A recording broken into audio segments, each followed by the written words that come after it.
No, not a lot for the younger kids. I think, like I said, we got enough guys in the room to handle it in terms of what to expect.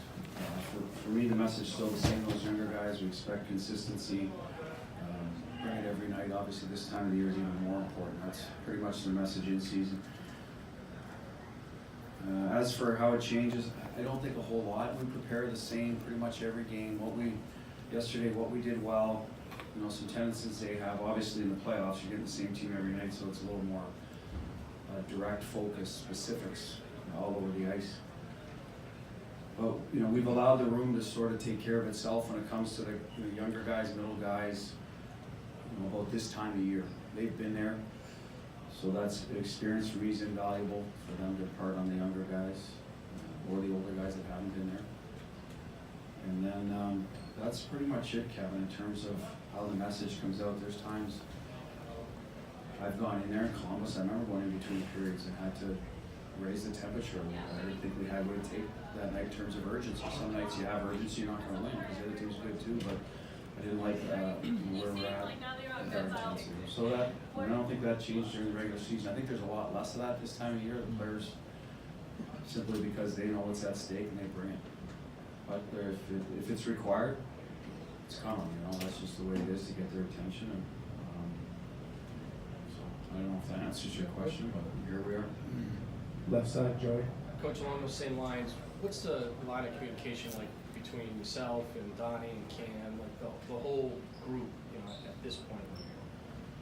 Well, we try to stay consistent.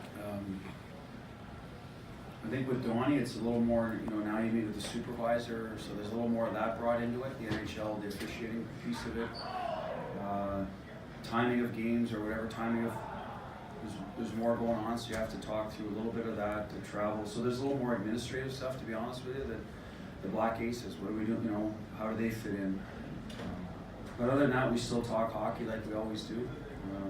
We had a nice dinner in Columbus as a staff, so that will happen in season when everyone's kind of traveling together. So not a whole lot has changed in that regard. I think we all know what's at stake. Just try to be ready to go and ready to do our jobs, and I think that's our primary focus. Bruce, just back to you. I mean, how much have you enjoyed this run, and are you able to take the moment in at all, or are you just strictly business? No, I mean there's times you do, but we have more to accomplish, so we don't want to get ahead of ourselves. You try to stay in the moment. I think I've told you this, when we win, I'm generally a happy guy. I'm a coach. There's always stuff you want to do better. When we lose, I'm the opposite. Kind of pissy and hoping. And there are some things you do well that you got to build off as well. So, but I think we look around. Knowing it's this time of year. There's only 4 teams left. We're one of them. We want to enjoy that part too. I'm glad I'm going to work every day, to be honest with you, not golfing or playing the grass or cutting the grass, whatever you do. But, so I don't know, again, I'm enjoying it, but I think there's a lot more in front of us, and I think we all understand. Matt, left side. To follow that, do you feel at this point in this postseason as well as in your career that you just trust your instincts that much more because you've been in situations and you've kind of gone through these kind of things? Yeah, I mean, there's more at stake, obviously, each round you go, but it's still a playoff series, and how you prepared the previous series probably helps you with this one. There's ebbs and flows of the series. What adjustments do you make? What's available to you? How are they playing? How does that affect how much practice time? I think that's the biggest thing, is the farther you get, rest versus fixing things on the ice becomes important. We had a day off Friday, so we had a good practice yesterday. I think our group likes to practice, but that'll have to be balanced when you're going every second day. So I don't know if that's kind of answering your question, but at the end of the day, obviously there's more at stake each round. You're getting closer to the ultimate prize, but I don't think you should stray from how you prepare or what you've done in the past to make you successful. Take 2 more for Coach. Sergey on the left. Coach, Charter the other day isolated Swedes as a group of players who are 99% very intelligent players, and they have a couple on their roster, a few more in the pipeline. Is that a conscious thing? Is that a coincidence, or how would you evaluate the influx of Swedes? Swedes? I don't know. I think that the scouting staff handles that. I don't care if they come from ours, if they're good hockey players, you know, that's what coaches want. They want generally guys with conviction, courage, smarts, good team guys, play for one another. For me, you know, where they come from is irrelevant.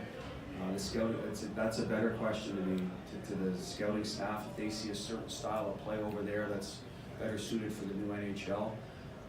I do believe the Swedes, I will say this, have developed young players as well as any country in the world right now, so whatever formula they have is working for them.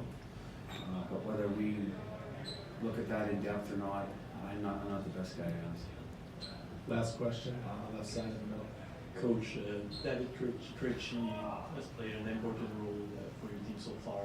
What does he bring to the table, even if he doesn't get on the score sheet? Consistency. He's a true professional. We can rely on him to win a draw for us late in the game.